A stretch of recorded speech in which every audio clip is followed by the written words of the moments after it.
Assalamualaikum warahmatullahi wabarakatuh. Saya ingin bertanya, apakah hal-hal yang tidak dilakukan atau dicontohkan oleh Rasulullah S.A.W.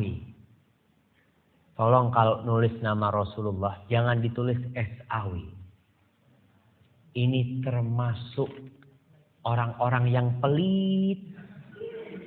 Nah, bahkan disebutkan orang yang pertama kali meringkas sallallahu alaihi wasallam itu lumpuh tangan. Karena apa? Karena Allah menyuruh kita bersolawat dan tidak menyuruh kita bersaum. Allah mengatakan, Ya ayyuhalladzina amanu sallu alaihi wa sallimu taslima. Allah nyuruh kita bersolawat. Kenapa kita siap nulis panjang ya? Lalu ketika sampai nama Nabi, kita singkat. Kita nggak dapat pahala salawat, bisa jadi dapat dosa kita. Tatkala menyingkat salawat untuk Rasul SAW. Maka katakan Rasulullah Sallallahu Alaihi Wasallam. Tidak dilakukan atau dicontohkan oleh Rasulullah Sallallahu Alaihi Wasallam, tapi dilakukan oleh masyarakat saat ini. Apakah disebut bid'ah? Jika tidak, lalu seperti apakah bisa disebut bid'ah tersebut? Terima kasih sebelumnya. Wassalamualaikum warahmatullahi wabarakatuh. Ma'asyiral muslimin, kita harus tahu bahwa ada usaha Zionisme dan usaha kaum misionaris untuk memisahkan Islam dari sumber Islam. Antum tahu sekarang ada jaringan Islam Nusantara atau Jamaah Islam Nusantara, yang mereka ingin memisahkan Islam dari mana? Dari Nabi Muhammad SAW. Nabi Muhammad itu datang bukan sebagai orang Arab. Beliau datang sebagai utusan Rabbul Alamin. Sebagai utusan Allah Subhanahu wa Ta'ala. Tugas beliau itu bukan mengarabkan Islam, bukan. Tapi mengislamkan Arab dan mengislamkan dunia. Jadi tugas beliau bukan mengarabkan Islam, tapi mengislamkan Arab. Tatkala Islam sampai ke Mesir, Mesir bukan Arab. Dan Mesir pada waktu itu dikuasai oleh Romawi. Jadi Islam. Kemudian Islam sampai kemana? Ke Spanyol, ke Eropa. Eropa jadi Islam, bukan jadi Arab. Bukan. Jadi Islam.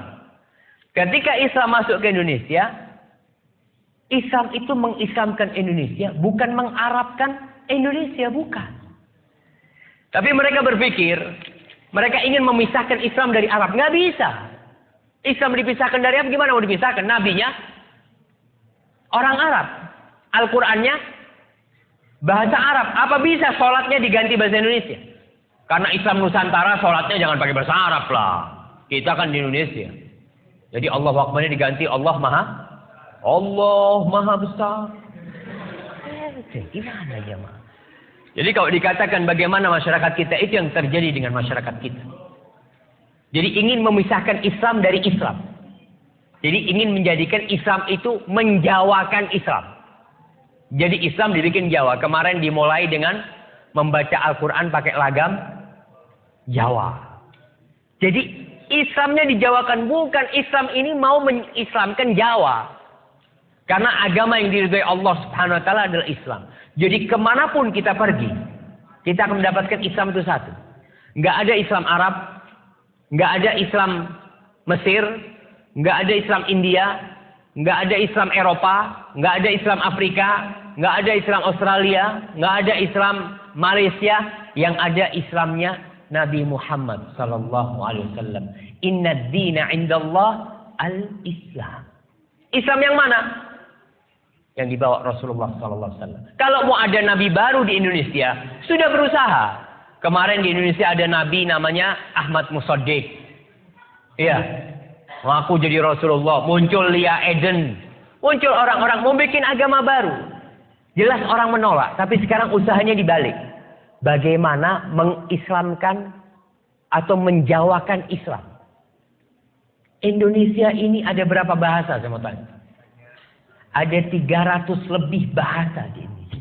Ada berapa suku di Indonesia ini? Ada ratusan suku. Terus mau gimana? Apa setiap suku punya Islam yang berbeda-beda nanti?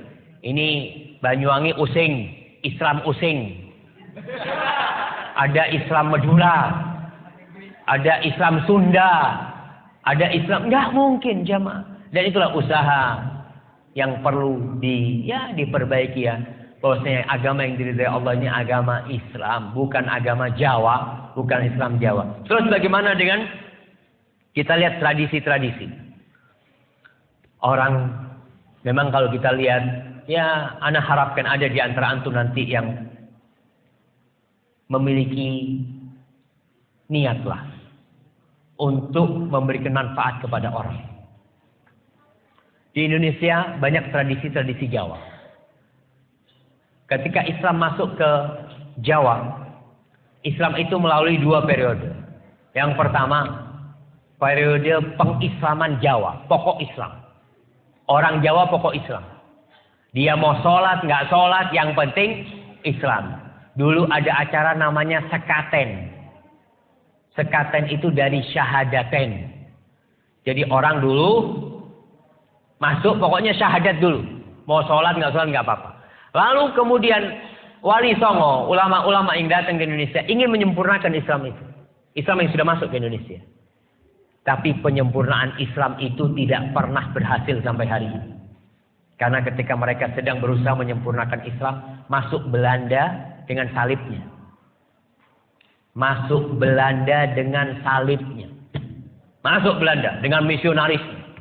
Bahkan sebelum ada Al-Quran diterjemahkan ke bahasa Madura, sudah ada Injil berbahasa Madura pada waktu itu. Kita tahu bahwasanya penjajah itu membawa 3. Apa yang mereka bawa? Mereka cari gold, terus glory, dan gospel. 3G. Mereka cari kejayaan, mereka cari emas, dan mereka akan tebarkan gospel itu. Dan itu yang terjadi di Indonesia. 350 tahun kita dijajah, alhamdulillah. Masih Islam ya. Walaupun ada yang masuk Kristen, ada. Tapi tetap kita menjaga keislaman kita seperti itu. Kemudian mereka berusaha bagaimana orang Islam tetap Islam tapi Islamnya nggak benar. Itu yang terjadi sekarang. Bagaimana orang Islam jangan keluar dari Islam lah. Tetap Islam tapi Islam yang ya sudah nggak ngurus sama Islam. Bayangkan ada seorang profesor doktor. Profesor doktor nih. Guru tafsir. Guru besar di UIN Syarif Hidayatullah. Kalau nggak salah. Dia itu menghalalkan homoseksual. Dan dia ingin merubah undang-undang agama. Kalau di situ kan ditulis undang-undang calon mempelai lelaki dan perempuan. Dihapus. Nggak harus lelaki perempuan. Boleh lelaki sama lelaki kamu. Na'udzubillah min dzalik. Ini usaha untuk merusak Islam itu sendiri. Yang mungkin untuk kenal dengan Islam liberal ya. Seperti itu. Itu usaha untuk merusak agama Allah Subhanahu wa taala. Jadi kalau dilihat bagaimana tradisi-tradisi, kita lihat tradisi itu. Kalau tradisi itu tidak ada hubungannya dengan ibadah, ya nggak ada masalah. Tapi kalau sudah hubungannya dengan agama tradisi itu, maka yang mana yang harus diikuti? Tradisi apa agama? Agama Allah Subhanahu wa taala. Tinggalkan tradisi. Namun orang yang meninggalkan tradisi akan menyulut api permusuhan. Betul. Nabi Muhammad SAW dimusuhi orang satu kampung. Bahkan mau dibunuh, mau diusir. Gara-gara apa sih? Meninggalkan tradisi. Orang-orang Arab itu tradisinya dari dulu. Mereka minta-minta sama patung ya. Antum lihat. Tradisi orang-orang ada sampai sekarang yang masih minta sama laut. Ada namanya larung laut. Ada petik laut. Saya mau tanya, itu tradisi dari siapa? Nenek moyang. Rasulullah datang dengan tradisi nenek moyang ada. Tapi dirubah menjadi Islam. Bukan tradisinya diislamkan. Ngerti maksud tradisinya diislamkan? Tetap petik laut tapi bacaannya Qul huwallahu ahad. Kita tetap, itu pengabdian kepada siapa? Kita kepala kerbau kita berikan kepada siapa? Ketika ke laut itu. Kepada Allah? Bukan. Kepada jin-jin penunggu laut kita lempar ke sana. Minta keselamatan kepada siapa? Kepada Allah. Bukan. Maka lihat kepada tradisi-tradisi tadi. Kalau memang tidak ada dalam Islam. tidak diajarkan oleh Nabi, kita tinggalkan. Karena kita hambanya Allah. Dan kita bukan hamba siapa-siapa. Hadza wallahu a'lam bissawab. Nah.